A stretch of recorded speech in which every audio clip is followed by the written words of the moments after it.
अब मंगनाचरण का गान करके आज का सत्संग शुरू करेंगे।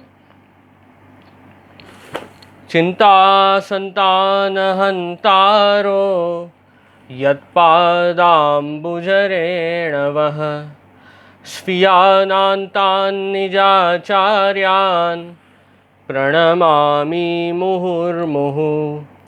यदनुग्रहतो जन्तुः सर्वदुःखातिगो भवेत् तमहं सर्वदा वन्दे श्रीमद्वल्लभनन्दनम्। अज्ञानतिमिरान्धस्य ज्ञानाञ्जनशलाकया चक्षुरुन्मीलितं येन तस्मै श्रीगुरुवे नमः। नमामि हृदये शेषे नीलाक्षीराब्धिशायिनं लक्ष्मीसहस्रनीलाभिः सेव्यमानं कलानिधिं। चतुर्भिश्च चतुर्भिश्च चतुर्भिश्च त्रिभिस्तथा षड्भिर्विराजते योऽसौ पंचधारदये मम।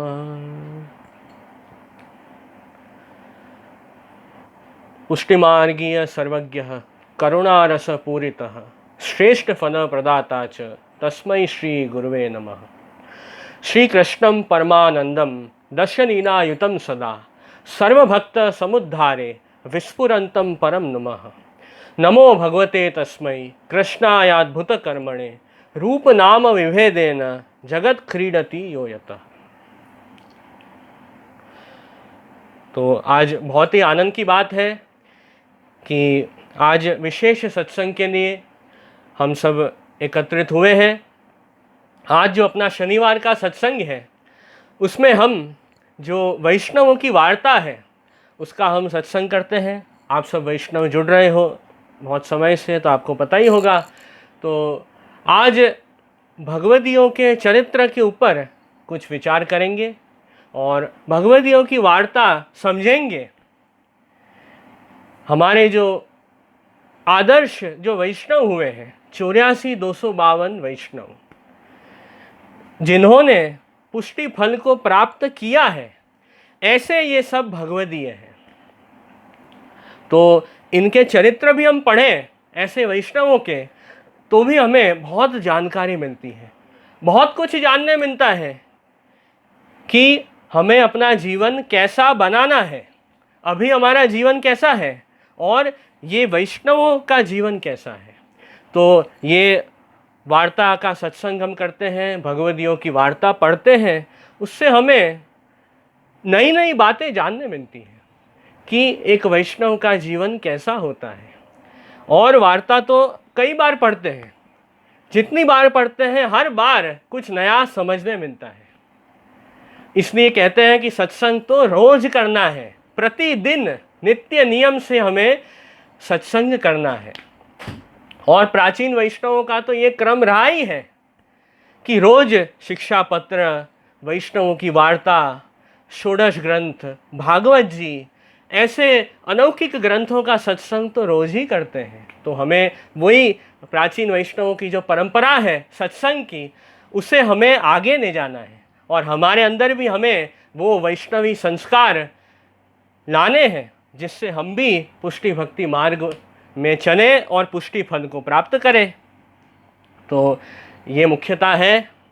बस अब आज की जो वार्ता है वैष्णवों की वार्ता हम शुरू करेंगे। आज 252 वैष्णवों की वार्ता में से एक सुंदर वैष्णव की वार्ता है, वो हम देखेंगे। उसमें से वार्ता नंबर है 22, 22 नंबर की वार्ता 252 वैष्णव की वार्ता में से आज हम देखेंगे। तो आप सब पुस्तक भी जरूर खोल के वैष्णवजन बैठ सकते हैं, और क्योंकि पुस्तक सामने होती है तो क्या है, विषय में हमारा ध्यान रहता है। सिर्फ सुनते रहते हैं तो उससे कई बार हमारा मन जो है वो अन्य दूसरी जगह भटक जाता है।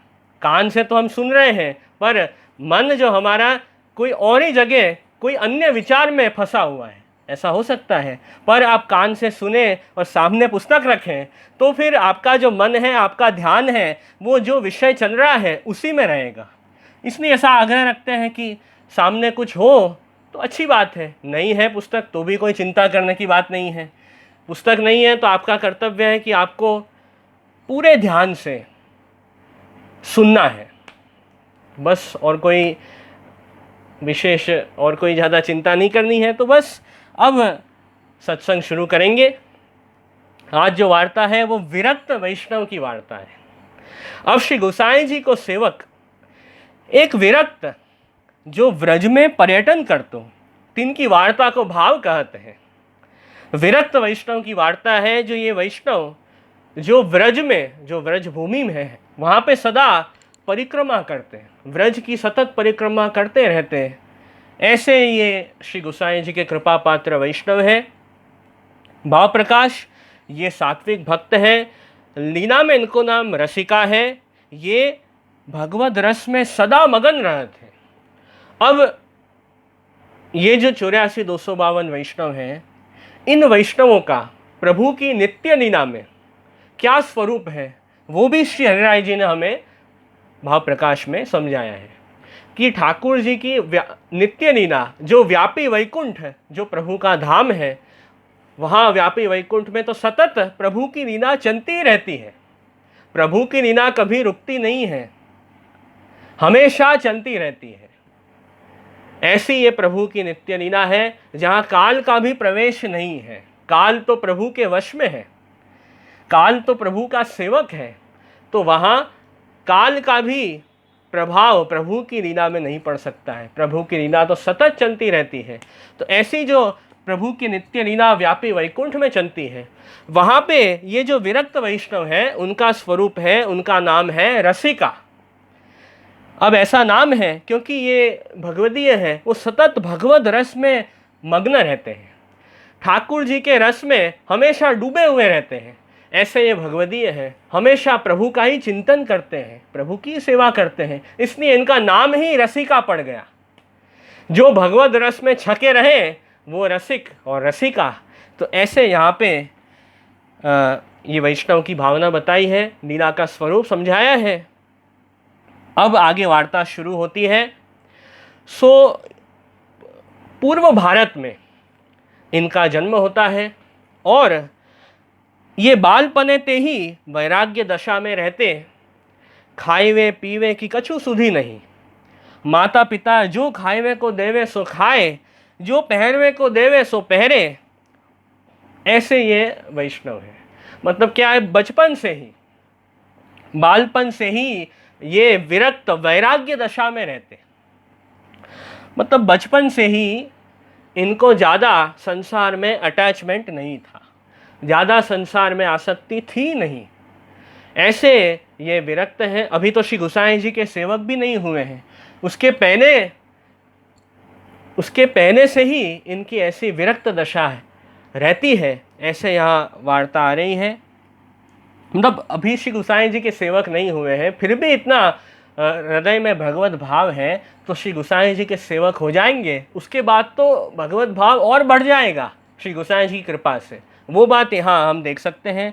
मतलब ऐसे विरक्त दशा में ये भगवदीय रहते कि खाने की, पानी पीने की, खाना खाने की सुधि नहीं।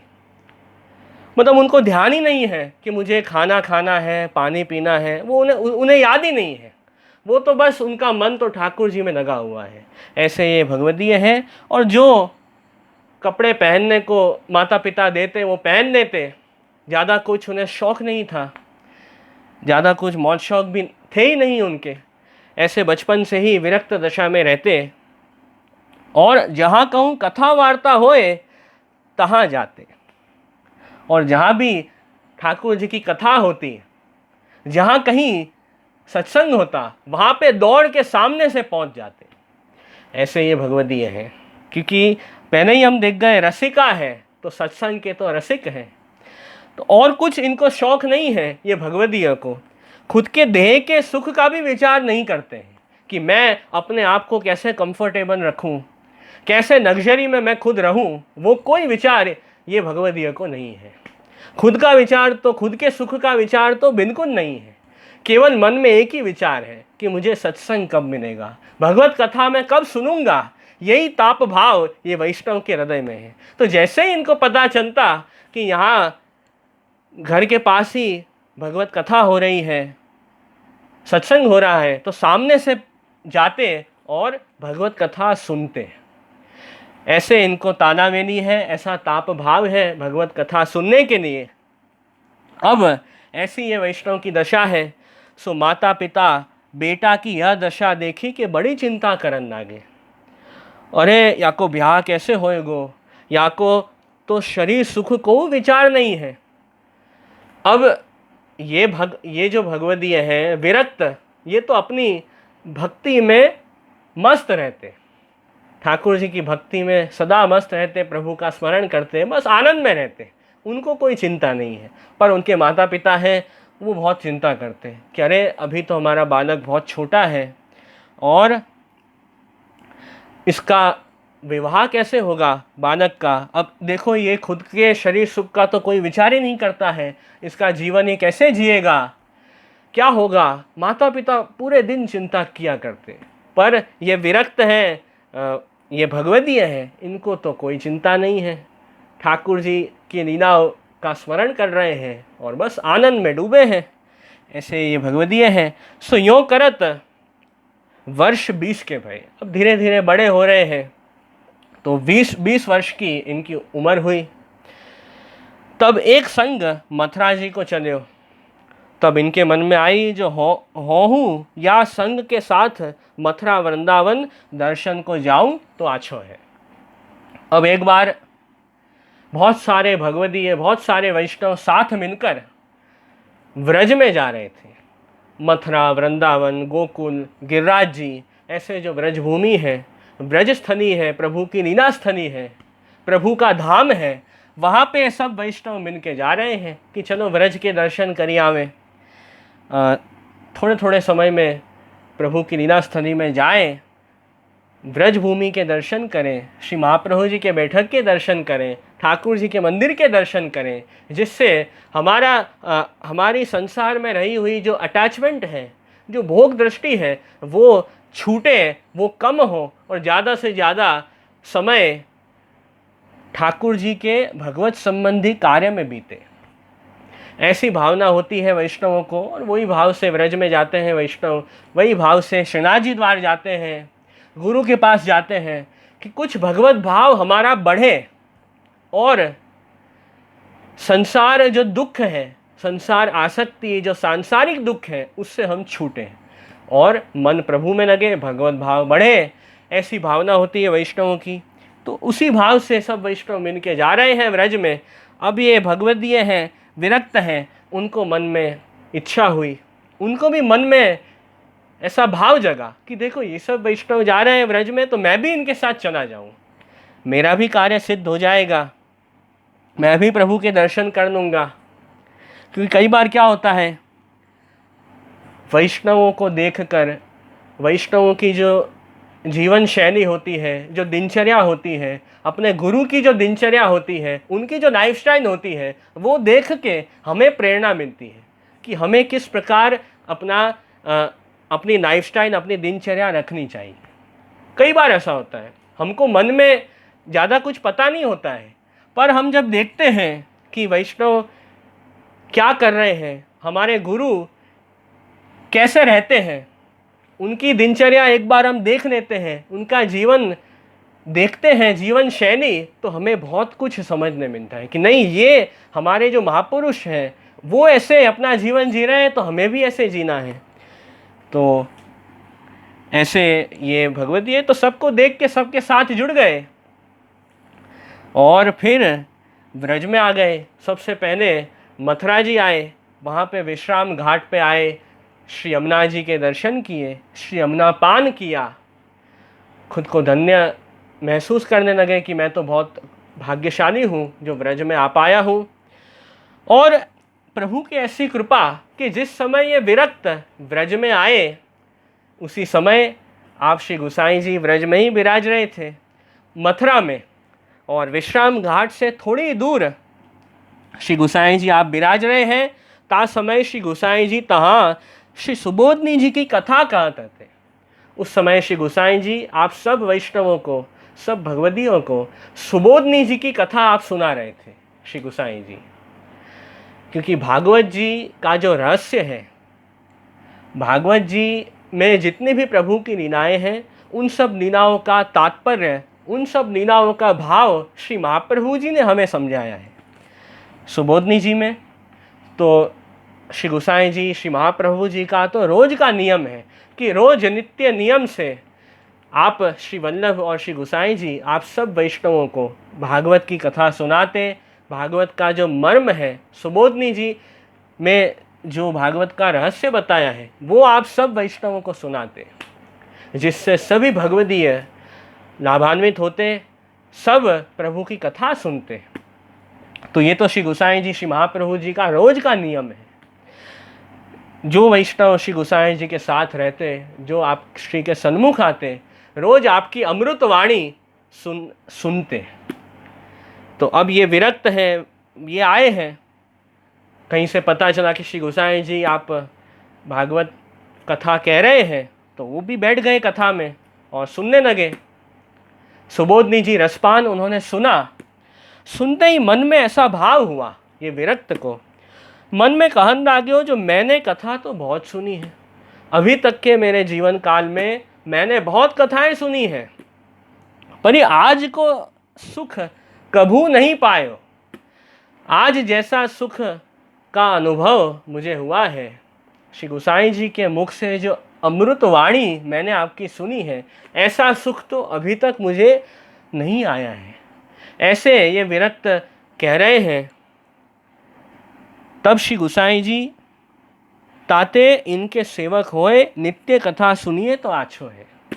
अब ये विरक्त विचारते हैं, अब तो मुझे श्री विठलनाथ जी प्रभु चरण, श्री गोसाई जी की शरण में जाना चाहिए। आपका सेवक मैं बन जाऊंगा तो रोज मुझे ऐसी सुंदर कथा सुनने का लाभ मिलेगा, रोज मेरे पर श्री गोसाई जी की कृपा होगी और आपकी कृपा मुझे प्राप्त होगी।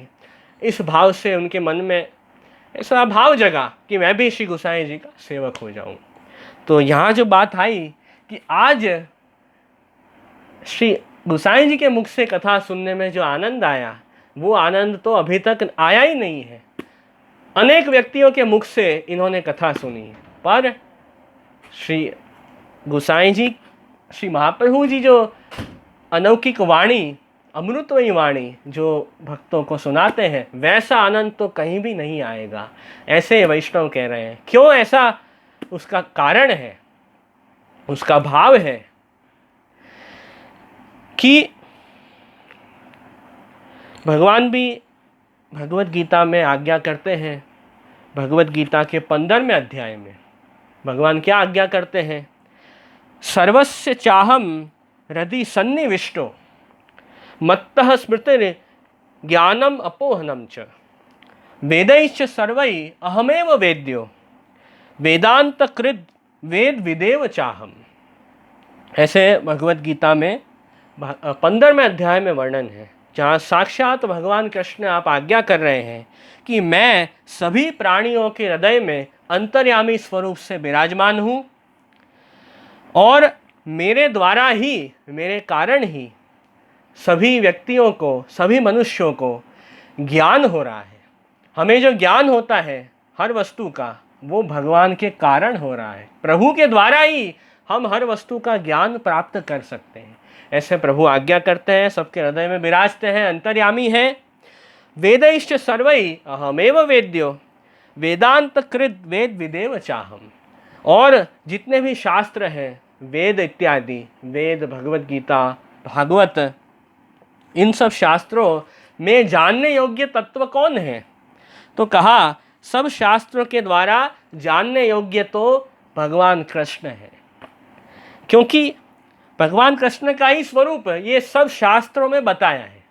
जितने भी शास्त्र हैं, वेद, गीता, भागवत, ब्रह्मसूत्र, सभी शास्त्रों में कृष्ण भगवान का ही वर्णन है। उनके स्वरूप को समझाया है कि भगवान कौन है और कैसे है, आपका क्या स्वरूप है, तो वो बताया है। फिर आगे कहा वेदांत कृत वेद विदेव चाहम। भगवान कहते हैं कि वेद का कर्ता मैं हूँ, ये सब जो भगवत शास्त्र हैं वो मैंने ही प्रकट किए हैं, मैंने ही बनाए हैं, तो शास्त्रों का कर्ता मैं खुद हूँ। ऐसे भगवान कहते हैं शास्त्र का रचयिता, शास्त्रों को बनाने वाला मैं ही हूँ, और शास्त्रों का जो सच्चा अर्थ है वो भी मैं खुद ही जानता हूँ। ऐसे भगवान स्वयं भगवत गीता के 15वें अध्याय में आज्ञा कर रहे हैं। और स्वयं भक्त अर्जुन भी भगवत गीता के 10वें अध्याय में कहते हैं कि स्वयमेव आत्मना आत्मानं वेत्थ त्वं पुरुषोत्तम भूत भावन भूतेश देव देव जगतपते। भक्त अर्जुन कहते हैं कि हे भूत भावन, हे सभी प्राणियों को प्रकट करने वाले, भगवान कृष्ण के स्वरूप को अर्जुन बताते हैं कि भूत भावन मतलब सब प्राणियों के सर्जनहार कौन है, तो भगवान कृष्ण। हे भूतेश, सभी प्राणियों के ईश भगवान कृष्ण है, सबके ईश्वर हैं प्रभु। देव देव, जितने भी देवी देवताएं हैं सभी देवी देवताओं के भी स्वामी, उनके भी देव भगवान कृष्ण हैं, इसलिए देव देव कहा। और जगतपते, पूरे जगत के स्वामी पति भगवान कृष्ण हैं। तो ऐसे अर्जुन भगवान कृष्ण को संबोधन कर रहे हैं और कहते हैं स्वयमेव आत्मना आत्मानं वेत्थ, कि हे भगवान, हे श्री कृष्ण, आपका स्वरूप दूसरा कोई नहीं जानता है। तो फिर अब प्रभु का स्वरूप कौन जानता है? तो अर्जुन कहते हैं कि आप खुद ही अपना स्वरूप जानते हो। स्वयमेव ऐसे कहा है कि आप खुद ही अपना स्वरूप जानते हो, आपको छोड़कर, आपके सिवाय दूसरा कोई भी व्यक्ति आपको जान ही नहीं पाता है, ऐसे स्वयं भगवत गीता में कहा गया है। तो ये प्रमाण हमने देखा। तो अब आए अपनी वार्ता पे कि ये सब बात है, तो जितने भी शास्त्र हैं वो शास्त्र का सच्चा अर्थ कौन जान सकता है? तो कहा भगवान खुद। भगवान खुद ही अपने स्वरूप को जानते हैं, और जितने भी शास्त्र हैं उसका सच्चा अर्थ भी प्रभु खुद ही जानते हैं। सामान्य मनुष्य की सामर्थ्य नहीं है कि भगवान शास्त्रों का अर्थ समझ सके, भगवान के स्वरूप को जान सके, हम तो समझ नहीं सकते हैं, तो भगवान खुद जानते हैं। इसी कारण खुद भगवान कृष्ण ही महाप्रभु श्री वल्लभाचार्य जी स्वरूप से, श्री विठलनाथ जी प्रभु चरण श्री गोसाई जी स्वरूप से आप भूतल पे प्रकट हुए हैं, हमें शास्त्रों का अर्थ समझाने के लिए। क्योंकि सब शास्त्र तो प्रकट हो गए, वेद गीता भागवत सब पुराण उपनिषद सब प्रकट हो गए, पर शास्त्रों का अर्थ तो सिर्फ हम लेके बैठेंगे तो हम तो कुछ अपनी बुद्धि से तो समझ ही नहीं पाएंगे। तो शास्त्र का अर्थ बताने के लिए भी भगवान को खुद ही प्रकट होना पड़ेगा। तो इसी कारण श्री महाप्रभु जी का प्रागट्य हुआ भूतन पर, श्री गोसाई जी का प्रागट्य हुआ शास्त्र का अर्थ समझाने। और श्री वल्लभ का तो नाम ही है वाक्पति, वाणी के पति, वाणी के स्वामी श्री महाप्रभु जी हैं। तो भगवत वाणी तो श्री वल्लभ ही जानते हैं, और जैसे श्री महाप्रभु जी वैसे ही श्री गोसाई जी का स्वरूप है। तो श्री गोसाई जी ने जो कथा कही, सुबोधनी जी की कथा, भागवत जी का जो रहस्य है वो आपने सब वैष्णवों को समझाया। तो ये विरक्त समझ गए कि नहीं, शास्त्रों का अर्थ तो श्री गोसाई जी ही जानते हैं, आप ही समझते हैं। अभी तक तो मैंने बहुत कथाएं सुनी, पर सब अपनी अपनी बुद्धि से शास्त्र समझने जाते हैं, पर कोई समझ नहीं पाता है। श्री गोसाई जी ही शास्त्र के वास्तविक अर्थ को जान रहे हैं। इसीलिए श्री गोसाई जी के श्रीमुख से भगवत कथा सुनने से जो आनंद आ रहा है, जो अलौकिक आनंद की अनुभूति हो रही है, वो आनंद तो आज तक नहीं आया। ये भाव हमें समझना है। तो वार्ता पढ़ते हैं, साथ में वार्ता के तात्पर्य का भी विचार करना है कि हमें ये प्रसंग से क्या सीखना है, हमें क्या समझना है, उसके ऊपर भी विचार करना है। तो ये बात आई। फिर वैष्णव को मन में भाव जागा कि मैं अब श्री गोसाई जी जो विरक्त हैं उनको ऐसी भावना हुई कि मैं भी अब वैष्णव बनूं, मैं श्री गोसाई जी की शरण में जाऊं। विनती की श्री गोसाई जी को, कृपा करिए मुझे शरण दीजिए। तब श्री गोसाई जी ने उनके भाव को देखकर आपने नाम निवेदन कराया।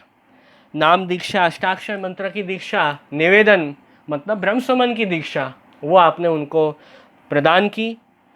पाछे कछुक दिन अपने पास राखी, कथा सुनाई।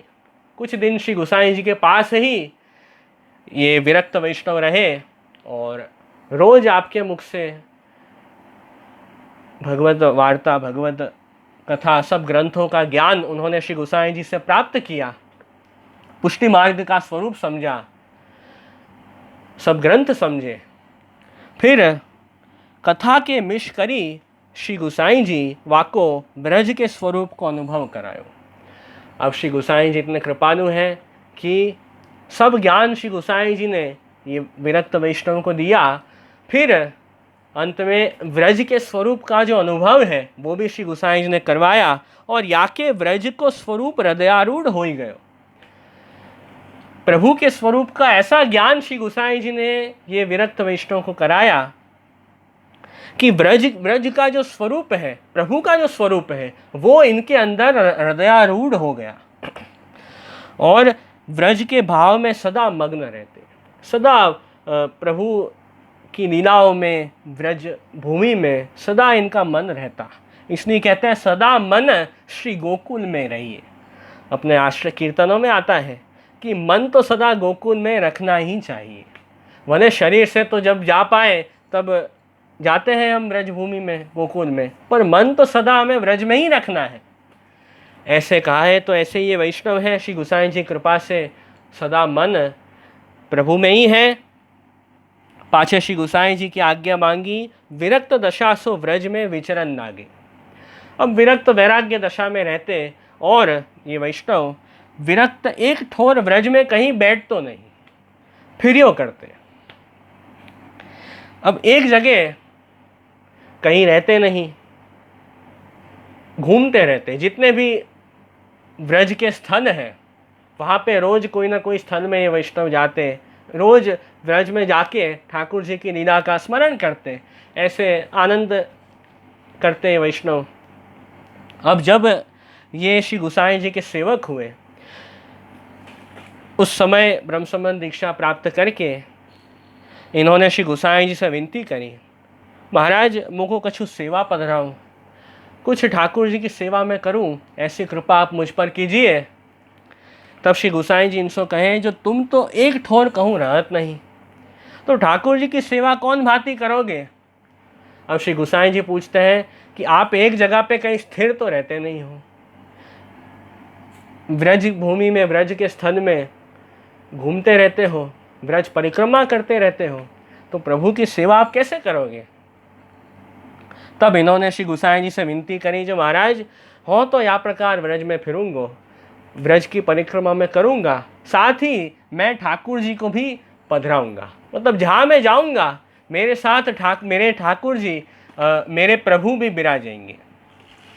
ऐसे ये विरक्त वैष्णव कह रहे हैं, मतलब जहाँ मैं जाऊँ वहाँ संग ही मेरे प्रभु भी मेरे साथ पधारे और मैं उनकी सेवा, ठाकुर जी की सेवा भी साथ में मैं निभाऊंगा। तो ठाकुर जी की सेवा प्रकार भी आप चिंता नहीं करें, जरूर मैं अच्छी तरह आपकी कृपा से मैं करूंगा, ऐसे विरक्त वैष्णव कह रहे हैं। पर आप जो सेवा पधराओगे तो तीन ठाकुर जी से ही पूछी नहीं जो।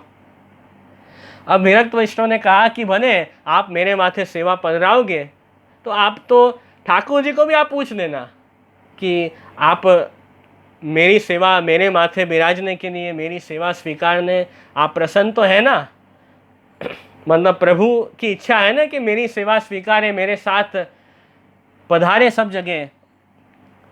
तो श्री गोसाई जी उनके वचन सुन के बहुत प्रसन्न हुए। लेकिन आप जब पहचान गए कि देखो बहुत भाव है इनको ठाकुर जी में, सेवा करने की भी बहुत इच्छा है, इसलिए आपने भगवत सेवा ये वैष्णव के माथे पधराई।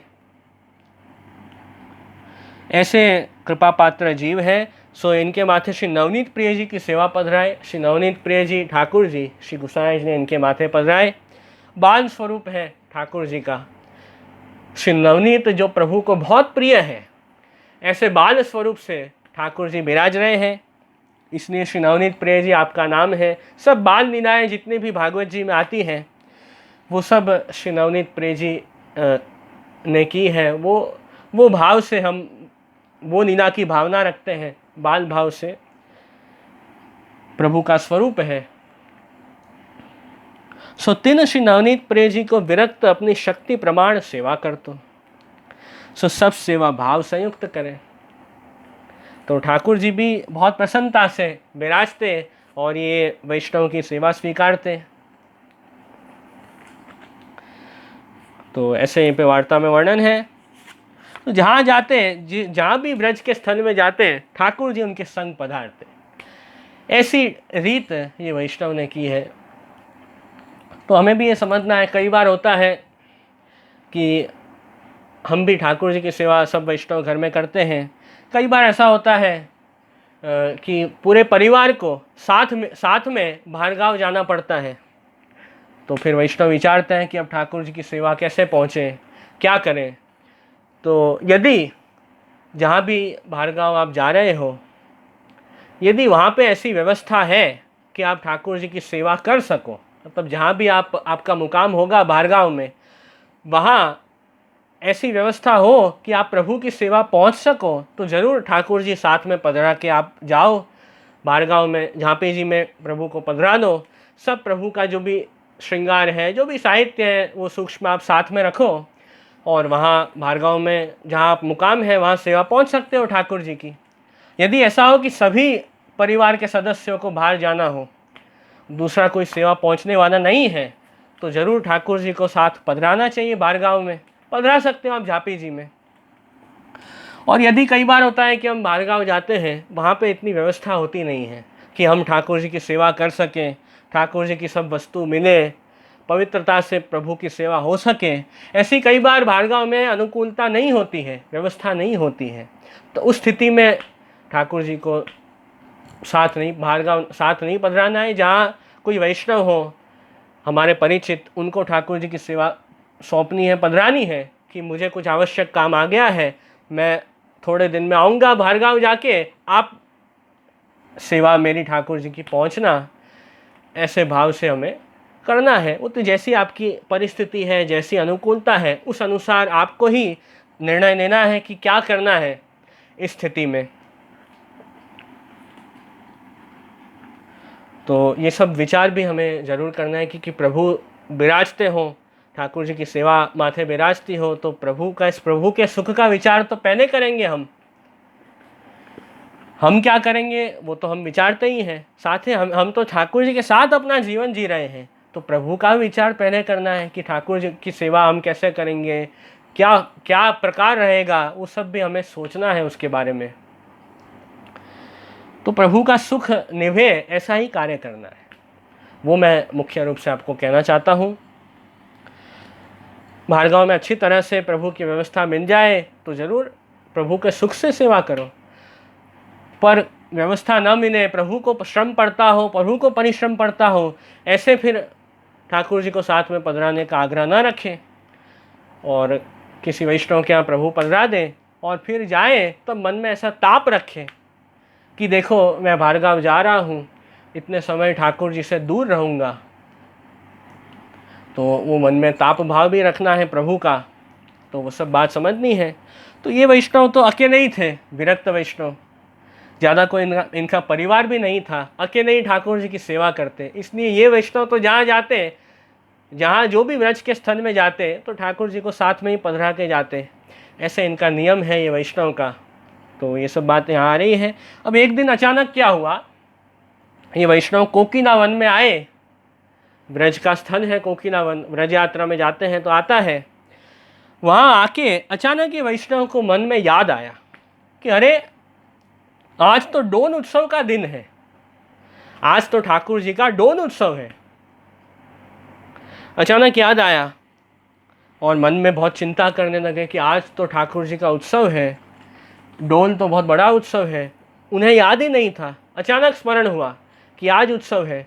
तो वैष्णव मन में विचार कर रहे हैं कि देखो अभी तो मैंने उत्सव की कोई तैयारी भी नहीं की है, कोई सामग्री भी ऐसी विशेष सिद्ध नहीं की है ठाकुर जी के लिए, अब मैं क्या करूं। क्योंकि कोई भी उत्सव आता है हमारे यहाँ तो हम पहले से ही उसकी सब तैयारी करके रखते हैं, जिससे उत्सव के दिन हम अच्छी तरह सेवा कर सकें। उस समय कोई तकलीफ ना आए, उस समय हमें दौड़ भाग ना हो जाए, इसलिए पहले से ही सब उत्सव की तैयारी कर लेते हैं। अब ये वैष्णव मन में विचार रहे हैं, उनको मन में पश्चाताप होता है कि अरे अरे ऐसा कैसे हो गया, मैं उत्सव का दिन कैसे भूल गया। ऐसे मन में दुखी हो रहे हैं, पहले से मुझे पता होता तो देखो सब वस्तु मैं पहले से मंगवा लेता, नई नई सुंदर सामग्री ठाकुर जी को सिद्ध करके भोग धरता। अब तो इतना समय भी नहीं है कि मैं ज़्यादा कुछ सिद्ध कर पाऊँ, अब क्या करूँ। ऐसे मन में ये वैष्णव विचार कर रहे हैं। पर मोको तो मन में अब सुधी आई है, बहुत मन में सोच करो, पाछे कहो कहा करूँ, प्रभु की इच्छा अब भई सो भई। पाछे रसोई करी, थोड़ी सी दाल बाटी उन्होंने सिद्ध की, वही सामग्री उनके पास उस समय उपलब्ध थी, इसलिए दाल बाटी सिद्ध करके ठाकुर जी को भोग धरा। और अब ये बहुत निष्किंचन वैष्णव है, ज़्यादा कुछ बहुत बड़ा ठाकुर जी का सेवा का साहित्य भी इनके पास नहीं है। अब डोल का उत्सव है, ठाकुर जी को डोल झुलाना है, कैसे झुलाएं। तो इन्होंने ये विरक्त वैष्णव ने क्या किया, एक कुंज में, जहाँ ब्रज में कोकिलावन है वहाँ कुंज है, सुंदर लता पताका है, सुंदर वृक्षावली है, सुंदर कुंज है, वहाँ ये वैष्णव खड़े हो गए और अपनी दोनों हथेली कुंज में खड़े होकर अपनी दोनों हथेली में ये वैष्णव ने ठाकुर जी को पधराया, ठाकुर जी को अपनी दोनों हथेली में पधराया और प्रेम से भाव से प्रभु को डोल झुला रहे हैं। मतलब हम डोल झुलाते हैं ठाकुर जी को, डोल में पधराते हैं, सुंदर सुंदर जो पत्ते होते हैं पेड़ के, उससे सब पूरी डोल सजाते हैं। डोल मतलब एक डोल उत्सव में जो झूला होता है ठाकुर जी का, जैसे हिंडोला होता है वैसे ही डोल भी होता है। मतलब ठाकुर जी को जो डोल होता है वो सजाते हैं हम पत्तों से, फिर उसमें प्रभु को पधरा के डोल झुलाते हैं और ठाकुर जी को होली खेल खिलाते हैं, अलग अलग रंगों से खिलाते हैं। तो ये वैष्णव के पास तो ज़्यादा कुछ व्यवस्था है नहीं, तो इन्होंने वही डोल की भावना की है और अपने हथेली में प्रभु को पधराया है और प्रेम से प्रभु को झुला रहे हैं, डोल के कीर्तन गा रहे हैं, रंगों से प्रभु को खिला रहे हैं। तो वही प्रेम भावना से इन्होंने प्रभु का उत्सव मनाया है। और उस समय जो भी इनके पास सामग्री वस्तु उपलब्ध थी, यथाशक्ति इन्होंने प्रेम से प्रभु का उत्सव मनाया और डोल झुलाया भाव से। वो बात ही वार्ता में आई, सो भाव ही ते ठाकुर जी को खिलाए, डोल झुलाए, अति आनंद सो गावन लागे, पाछे ठाकुर जी के अनुसर करवाए।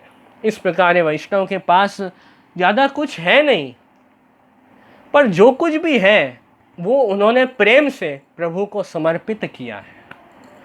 प्रेम से हम थोड़ी भी ठाकुर जी की सेवा करते हैं तो ठाकुर जी प्रसन्न होते हैं। तो ये डोल उत्सव ये विरक्त वैष्णव ने मनाया तो ठाकुर जी श्री नवनीत प्रिय जी बहुत प्रसन्न हो गए उनके प्रेम भाव से। और ये सब बात श्री नवनीत प्रिय जी ने श्री गोसाई जी को कही। श्री गोसाई जी से सब बात ठाकुर जी ने शेयर की कि देखो आपके सेवक हैं और ऐसे भाव से प्रेम से आज इन्होंने उत्सव मनाया है। तो ठाकुर जी तो बहुत प्रसन्न हो गए। तो भले कुछ ज़्यादा उत्सव का बड़ा प्रकार नहीं कर पाए, जो कुछ भी सूक्ष्म प्रकार ये वैष्णव ने किया शुद्ध प्रेम भाव से किया तो ठाकुर जी को पसंद आया। तो कहते हैं राई जितनी सेवा को फल मानत मेरू समान। राई के दाने तो बहुत छोटे होते हैं, वो राई के दाने जितने छोटे होते हैं और वैसे ही हम थोड़ी सेवा करते हैं, तो बहुत कुछ तो सेवा ज़्यादा हम कर नहीं पाते हैं। फिर भी ठाकुर जी इतने कृपालु हैं कि मेरू पर्वत तो कितना बड़ा होता है, कितना ऊंचा होता है। मेरू पर्वत जितना बड़ा, राई छोटी है, पर ठाकुर जी इतने कृपालु हैं कि मेरू पर्वत के समान इतना बड़ा भाव रखते हैं और प्रेम से भक्त के द्वारा की हुई सेवा प्रभु स्वीकारते हैं। ये बात यहाँ पे आ रही है। तो मुख्य पुष्टि मार्ग में भाव की प्रधानता है। हमारा भाव शुद्ध होगा तो ठाकुर जी प्रेम से सेवा स्वीकारेंगे। सब करें, सब सेवा की रीत करें, पर ठाकुर जी में शुद्ध प्रेम भाव ही नहीं है तो फिर ठाकुर जी को तो कोई वस्तु की अपेक्षा नहीं है।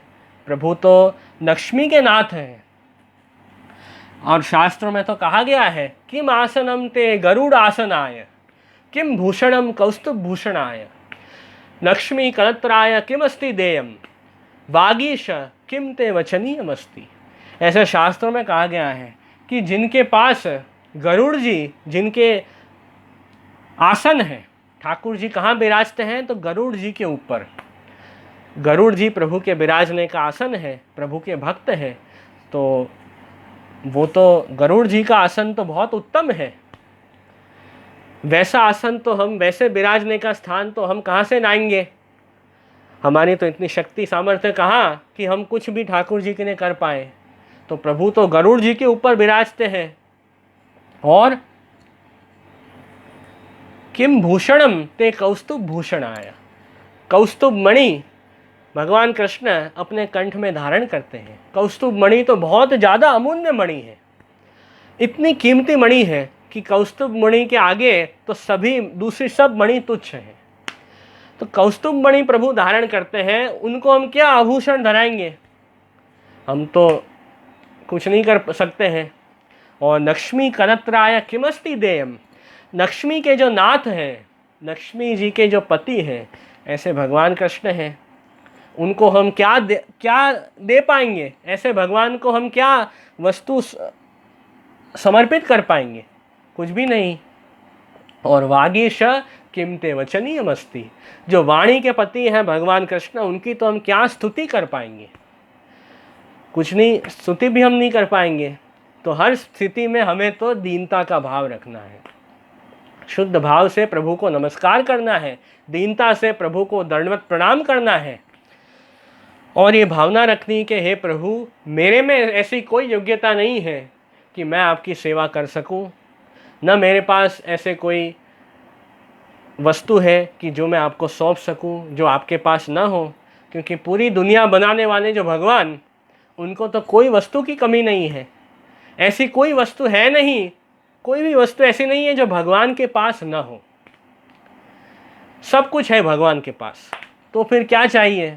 तो कहा भगवान कृष्ण तो भाव के भूखे हैं। आप वो वस्तु तो सिर्फ टोकन है। हम जो कुछ भी ठाकुर जी को सेवा में जो कुछ भी अंगीकार कराते हैं, वो तो सिर्फ हमारे भाव प्रकट करने का जरिया है, ऐसे हमें मानना है। तो जो कुछ भी हम ठाकुर जी को समर्पित करते हैं सेवा में, तो वो वस्तु हम प्रभु को समर्पित करके हमारे अंदर जो प्रभु के लिए भगवत भाव है वो प्रकट करते हैं। अब भाव तो है ठाकुर जी के लिए हमारे अंदर, उसको प्रकट कैसे करेंगे। तो कहा सेवा के द्वारा, ठाकुर जी की सेवा से।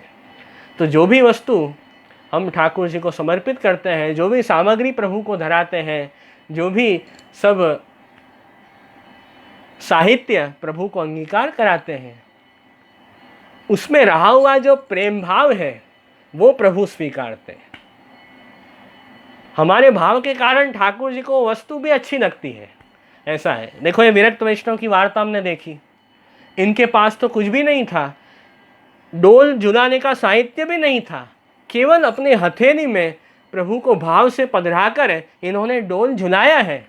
तो ठाकुर जी ने इनकी सेवा मानी है, ठाकुर जी ने माना है कि ये वैष्णव ने मुझे डोल झुलाया है। देखो कितने कृपालु है प्रभु। तो भगवत भाव की प्रधानता है पुष्टि मार्ग में, वो बात ये वार्ता में आ रही है। इसलिए हम तो यही इच्छा रखते हैं कि प्रभु को नए नए मनोरथ करें, नया नया ठाकुर जी की सेवा में करें। ऐसा प्रभु की सेवा में हम उत्साह जगाएं कि नहीं, आज मुझे ये सेवा ठाकुर जी की करनी है, आज प्रभु के लिए मुझे ये सामग्री अंगीकार करानी है, आज ये श्रृंगार मुझे धराना है ठाकुर जी को, आज ये रंग के वस्त्र धराने हैं प्रभु को। कि अभी देखो नवविलास के दिन चल रहे हैं, तो रोज़ हम नए नए रंग के वस्त्र प्रभु को धराते हैं। छापा के वस्त्र जो होते हैं वो धराए जाते हैं अभी नवविलास में। कभी लाल रंग के वस्त्र, लाल छापा के होते हैं, कभी पीले रंग के वस्त्र, कभी आसमानी रंग के वस्त्र, कभी श्याम, कभी सफ़ेद, कभी केसरी, ऐसे कभी जामनी रंग के, ऐसे अलग अलग रंग के वस्त्र अभी हम प्रभु को धरा रहे हैं नव विलास में, और रोज़ सेवा करते हैं ठाकुर जी की। रोज़ नई नई सामग्री प्रभु को धरी जा रही है नव विलास के दिनों में। तो हम तो यही भाव रखते हैं कि नित्य नवीन प्रभु के लिए मनोरथ करें, जिससे हम अपने भगवत भाव को प्रभु के आगे प्रकट कर सकें। तो ये सब वस्तु, ये सब सेवा का साहित्य, सेवा की सामग्री, वो एक माध्यम है जिससे हम भगवत भाव प्रभु के आगे प्रकट कर रहे हैं। तो ये सब वस्तु प्रभु को हम समर्पित कर रहे हैं, तो उसके द्वारा प्रभु हम पर कृपा कर रहे हैं, हमारी सेवा स्वीकार रहे हैं, हमारे भाव को स्वीकार रहे हैं ठाकुर जी। बस ये बात समझनी है, ये बात पे खास ध्यान देना है। कई जो अज्ञानी आदमी है, जो प्रभु के स्वरूप को नहीं जानता है, उसे ऐसा लगता है कि देखो भगवान के पास कुछ नहीं है, और सब जो भक्त हैं, जो लोग हैं, वो भगवान को सब वस्तु देते हैं, उससे भगवान को सब मिल रहा है। मतलब जो मूर्ख है, जो अज्ञानी है, वो ऐसे समझता है कि भगवान की ज़रूरत है, वो हम पूरी कर रहे हैं, भगवान को किसी वस्तु की कमी है, वो हम पूरी कर रहे हैं। ऐसा नहीं है, प्रभु को तो किसी वस्तु की कमी नहीं है। तो ये बात समझनी है। जो प्रभु के स्वरूप को नहीं जानता है, वो ऐसी कुतर्क और बेकार की बात करते हैं कि भगवान की सेवा करने की क्या आवश्यकता है, क्यों करनी, भगवान की सेवा करने की कोई ज़रूरत नहीं है, भगवान की सेवा में इतना खर्चा क्यों करते हो। ऐसे सब कुतर्क और बेकार की बात जो अज्ञानी जीव है, जो जिन्हें भगवान में भाव नहीं है, जो प्रभु के स्वरूप को नहीं जानते, वो करते हैं। पर हमें उनकी बातों में नहीं आना है। हमें तो प्रेम से जो कुछ हमसे बन पड़े, जो प्रभु ने हमें शक्ति, जो हमें सामर्थ्य दिए ठाकुर जी ने, उस अनुसार हमें प्रभु को रिझाना है, प्रभु के सुख के लिए प्रभु को सेवा करनी है और प्रभु को प्रसन्न करना है। तो बस यही भाव हमें रखना है। ये विरक्त वैष्णव की तरह हमें भी प्रभु को सेवा करके प्रसन्न करना है। और भाव प्रकाश में एक और बात श्री हरिराय जी हमें समझा रहे हैं ये वार्ता में, कि या वार्ता में यह जतायो जो वैष्णवन को उत्सव को दिन भूलनो नहीं, वह दिन यथाशक्ति भावपूर्वक ठाकुर को सामग्री अवश्य करनी। हमें पुष्टि मार्ग में जो भी हमारे उत्सव आ रहे हैं, वो कभी भूलना नहीं है। ये बात एक वार्ता में हमें सीखने मिलती है। पहले से ही हमें याद रखना है कि अरे अब थोड़े दिनों के बाद कौन सा उत्सव आ रहा है, उससे क्या होगा, हम पहले से सब तैयारी कर पाएंगे। ये बात समझनी है। जो टिप्पणी होती है वो हमें देखनी है, और वो तारीख हमें ध्यान में रखनी है कि इस तारीख को ये उत्सव आने वाला है, तो हम अच्छी तरह सब तैयारी सेवा की कर पाएंगे। और कई बार वैष्णव को टिप्पणी देखना आता नहीं है, पता नहीं चलता है कि कौन सा उत्सव कब आ रहा है। तो जो वैष्णव जानकार हैं उनको पूछो, जो गुरु हैं, वल्लभ कुल के जो बालक हैं, उनको आप पूछो, उनसे जानकारी प्राप्त करो कि कौन सा उत्सव कब आ रहा है, और हमें उस उत्सव में क्या विशेष तैयारी करनी है सेवा की, ठाकुर जी की। वो सब पहले से हमें प्लानिंग करके रखनी है, तो हम सेवा कर पाएंगे। पहले से प्लानिंग नहीं की होगी तो एंड टाइम पे फिर कैसे करेंगे। ये वैष्णव की वार्ता में हमें यही सिखाती है। अब ये वैष्णव तो लीला के जीव हैं, विरक्त वैष्णव, इनका तो उद्धार हो ही गया है, पर ये सब जो वार्ता हम पढ़ रहे हैं वो हमें सिखाने के लिए है कि हमें ध्यान रखना है। जैसे ही हम वार्ता पढ़ें, तुरंत मन में भाव आना चाहिए कि हमें इस प्रकार करना है, ये इस अनुसार हमें सेवा करनी है। तो ये वैष्णव जो हैं 252-84 वैष्णव, वो हमें सिखा रहे हैं कि ऐसे अपना जीवन हमें जीना है, ऐसे ठाकुर जी की ये भाव से सेवा करनी है। तो ये बात भी आई कि उत्सव का दिन मत भूलो, याद रखो। हमारा जन्मदिन होता है तो कैसे हम पहले से याद रखते हैं कि देखो 1 महीने के बाद जन्मदिन आने वाला है, कैसे याद रखते हैं सब, वो तो कभी भूलते नहीं हैं, वो तो पहले से याद होता है। कहीं बाहर गाँव जाना है, कहीं घूमने जाना है, पिकनिक पे जाना है तो कैसे पहले से सब प्लानिंग करते हैं, कैसे पहले से सब याद होता है कि देखो ये तारीख को ये दिन हम वहाँ जाएंगे और ये सब हम करेंगे। तो वो सब तो पहले से याद होता है। और ठाकुर जी की सेवा की बात होती है, प्रभु के उत्सव की बात होती है, सेवा प्रभु का उत्सव सेवा प्रकार होता है, तो वो भूल जाते हैं, अरे वो तो हमको याद नहीं रहता है। ऐसा नहीं करना है, ठाकुर जी की बात तो पहले याद रखनी है। संसार की एक आध बात भूल जाएंगे, दुनिया की तो चिंता नहीं है, तो ज़्यादा विचार नहीं करना है। पर ठाकुर जी संबंधी प्रभु की बातें भूलनी नहीं है, वो याद रखनी है। उत्सव ठाकुर जी के हमें आनंद से मनाने हैं, ये बात हमें ये वार्ता से सीखने मिली है। और एक और बात कही भाव प्रकाश में शहरी राय जी ने कि उत्सव आवे तो यथाशक्ति भावपूर्वक ठाकुर को सामग्री अवश्य करनी।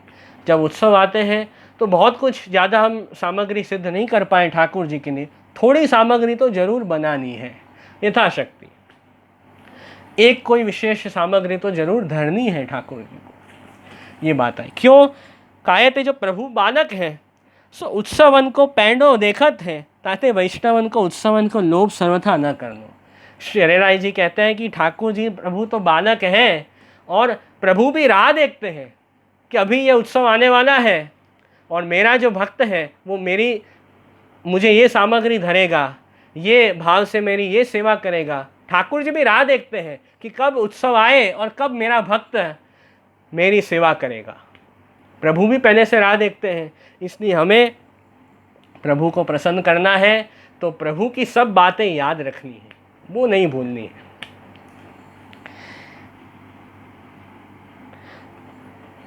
ये सब बात हमने वार्ता में देखी है। फिर जैसे हमने देखा कि जिस प्रकार डोल उत्सव ये विरक्त वैष्णव ने मनाया, वो सब बात ठाकुर जी ने श्री गोसाई जी को कह दी, तो श्री गोसाई जी भी बहुत प्रसन्न हो गए कि देखो ऐसे भाव से वैष्णव सेवा कर रहे हैं।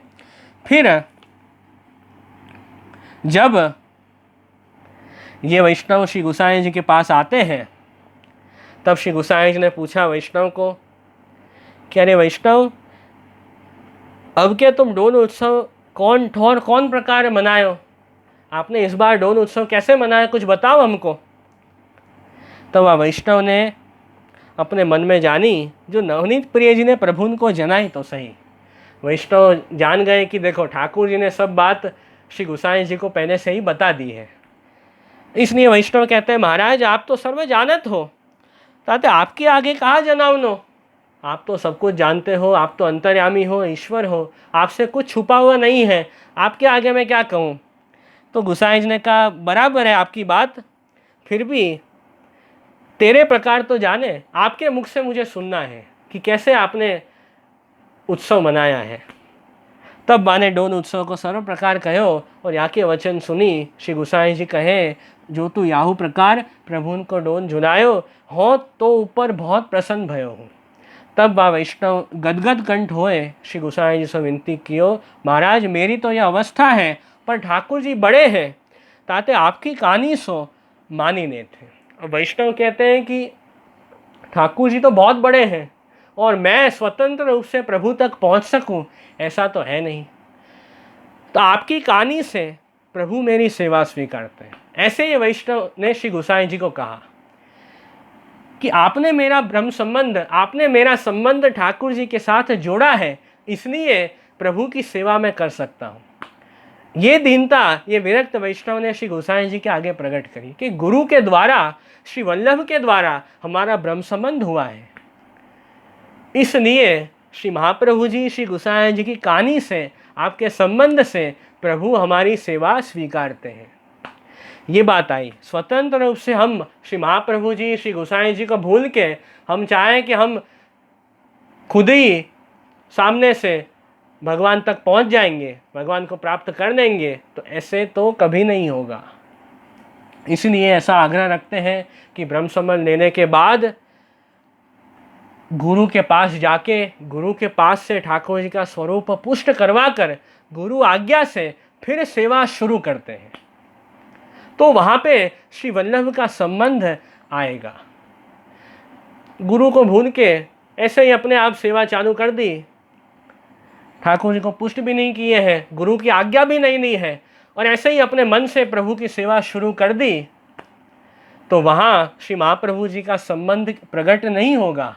प्रकट कैसे होगा? फिर तो ठाकुर जी स्वतंत्र है, आप स्वतंत्र हो। ठाकुर जी की इच्छा में आएगी तो आपको फलदान करेंगे, इच्छा आएगी तो नहीं करेंगे।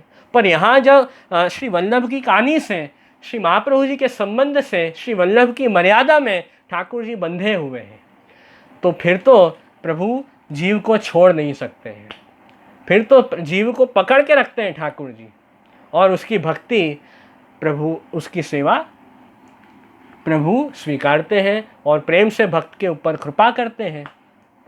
इसलिए यही आग्रह होना चाहिए कि पुष्टि मार्ग में हम हैं, श्री महाप्रभु जी की कंठी हमने पहनी है, ब्रह्मसमन की दीक्षा ली है, तो गुरु के पास से प्रभु को पुष्ट करवा कर प्रभु की सेवा करने का आग्रह हमें रखना है, जिससे श्री वल्लभ की कृपा से और गुरु आज्ञा से हम प्रभु की सेवा करेंगे। बस तो ये बात खास ध्यान रखनी है। तो ये सब बात आई वार्ता में। तब श्री गोसाई जी वाव पर प्रसन्न भये, सो विरक्त श्री गोसाई जी के ऐसो कृपा पात्र भगवदीय, ताते इनकी वार्ता कहाँ तय कही। तो ऐसे श्री गोसाई जी के कृपा पात्र भगवदीय हैं ये वैष्णव, तो इनकी वार्ता कहाँ तय कही है, ऐसे ये बात आई वार्ता में। तो आज के दिन हमने ये वैष्णव की वार्ता सुनी, जिससे हमारा आज का जो दिन है वो पवित्र हुआ, और हमारा जो समय है उसका हमने सदुपयोग किया कि 2 घड़ी, गुजराती में कहते हैं बे घड़ी जीव्या, 2 घड़ी हमने प्रभु का नाम लिया, प्रभु की कुछ बात हमने सुनी, तो हमारा कल्याण हो गया। तो बस ये बात हमें ध्यान रखनी है। तो अब यहीं फिर आश्रय का पद गान करके आज के सत्संग का समापन करेंगे।